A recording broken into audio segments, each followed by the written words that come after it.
just standing beside another absolute gigantic, beautiful beech tree.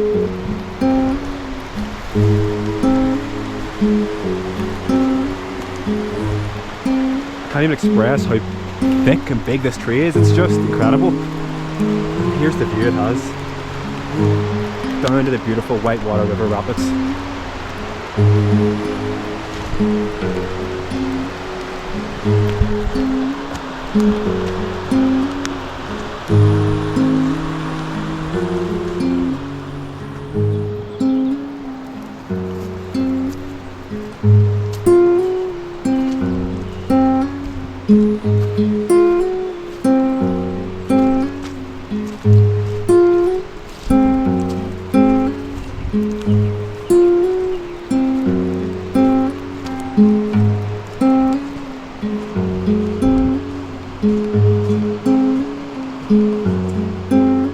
Another giant beech tree that's just snapped in half here at the top. You get a size of its perspective in the landscape there. This beautiful backdrop behind us. I feel like I'm in a living, walking fairy tale here. And this is what makes Ireland so special to live in. I feel like you're in your own fantasy adventure. Being around so much ancient trees, the old stones, the rocks.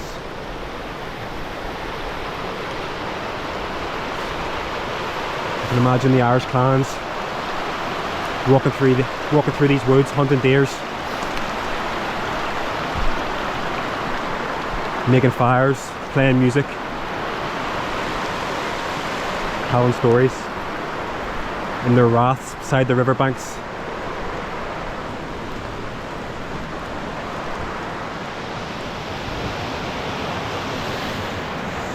I'm just standing on this beautiful bridge over the Whitewater River. I just had to step here and show you this beautiful oak tree.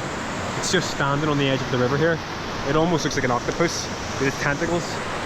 So we'll go down here and we'll have a wee look. Let's see, I've got a view from it from across the river because it's beautiful.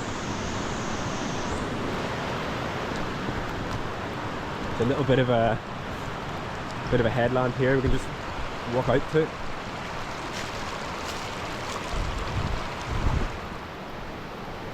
Have a little look across here.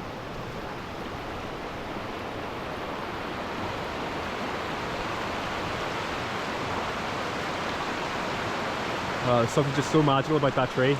It's not the biggest tree, but there's something ancient about it. The shape, the way it's grown beside the river. What a personality of a tree that is. It's gorgeous. And what a beautiful location. Look how clear the water is.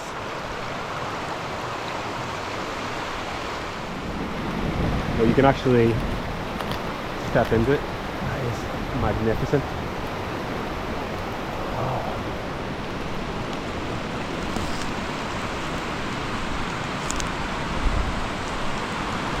I think this will be a beautiful perspective from here.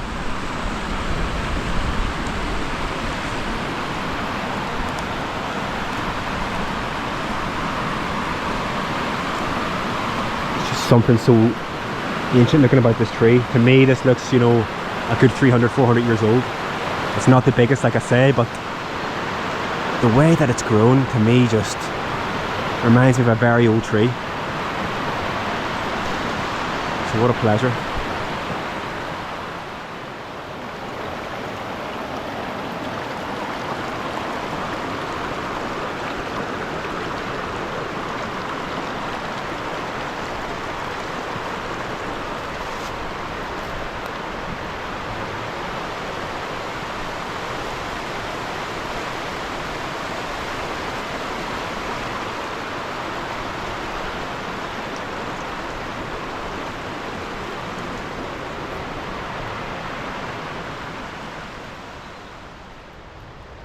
So the special thing about these Irish trees is that they exist in an oceanic, temperate rainforest climate. So it's quite rare in the sense that these trees experience a lot of rainfall, but for them it's great.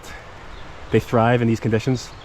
in these wetter sort of temperate conditions. So Ireland's environment and climate, you look around and you see the trees, you see things akin to, say, the west coast of America up in Washington, British Columbia, the big green rainforests with the rain and the clouds rolling in.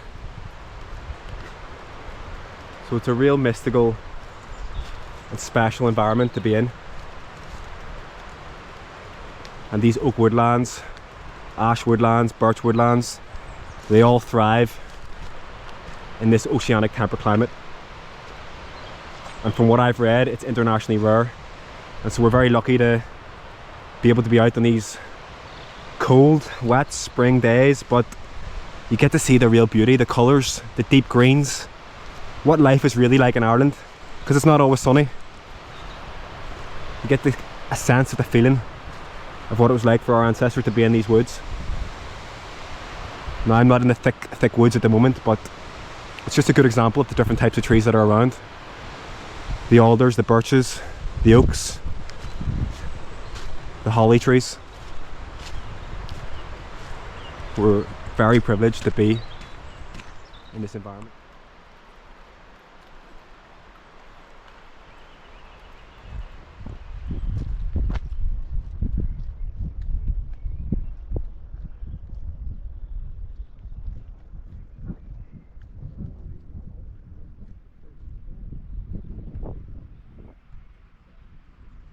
The piece up here is absolutely astonishing. And I'm just looking for a bit of Irish magic. Looking for the Kilfeaghan Dolmen. I see there's a little sign saying there's Dan White's cottage up there. He must have been a local man. He was known around here. But I think down this little laneway here is exactly what I'm looking for. Now, I've never been up here, but it's my experience that these things are just in the most remote locations, so I'm hoping there's a bit of treasure down here for me, and we'll get to show you this beautiful example of megalithic building in Ireland. Our ancestors, the Druids, our pagan ancestors, with their knowledge of the stars, the sky, of plants, of the different arts, can't be understated how advanced our ancestors were. So let's see. We get to have a wee look at this now. Okay, so I did not find the dolmen. Like I said, it might take me a little while now to try to find it. I did find this beautiful old stone house, stone cottage here. Look at the view that would have had out to the sea. Just nestled in these beautiful hills. You can see sheep on the top of those hills. There's the rain and the mist coming in, so didn't find what I was looking for this time, but look, I'm happy with where I've ended up here. It's a real magical location, and if I get to see the dolmen on the way back down or can find it, I'll show you in the video, and if not, look, I'll end the video here and leave you with the mist rolling in over the clouds here, over the Mourne Mountains, down to the sea, Carneyford Loch. I just had the binoculars out here and was able to zoom in up on that mountain and just see that those two beautiful white dots up there are two white horses. And it's just so magical to see two white horses all the way up there at the height of them, and the mist and the clouds rolling in. There's a real mystical picture up there, seeing them on the hillside.